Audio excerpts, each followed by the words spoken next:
సర్దార్ గబ్బర్ సింగ్ చిత్ర shooting లో పవన్ కళ్యాణ్ కు గాయాలు అయ్యాయని, ట్రీట్మెంట్ కోసం సింగపూర్ వెళ్తున్నాడని పెద్ద ఎత్తున ప్రచారం జరిగింది. కానీ తాజాగా సర్దార్ గబ్బర్ సింగ్ నిర్మాత శరత్ మరార్ చేసిన ఓ ట్వీట్ తో అదంతా ఉత్తిదేనని, పవన్ కు ఎటువంటి గాయాలు కాలేదని తెలుస్తోంది. ఎటువంటి ఇబ్బంది లేకుండా షూటింగ్ జరుగుతుందని, వేసవిలో రిలీజ్ అవుతుందని ట్వీట్ చేశాడు నిర్మాత పవన్ మిత్రుడు శరత్ మరార్. బాబీ దర్శకత్వంలో తెరకెక్కనున్న ఈ చిత్రంలో పవన్ కళ్యాణ్ సరసన కాజల్ అగర్వాల్ నటిస్తోంది.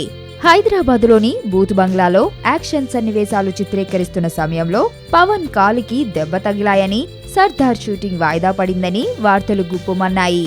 దాంతో శరత్ మరార్ స్పందించి ఉంటారు. ఈ ప్రపంచంలో నాకు అన్నిటికంటే డబ్బంటేనే ఇష్టం. చెక్కులైనా కరెన్సీ కట్టలైనా నన్ను దాటి వెళ్లాల్సిందే, అది నా position. First class quality 100% guarantee అంటారు. కట్ చేసి చూస్తే గానీ తెలీదు ఎన్ని పుచ్చులుంటాయో.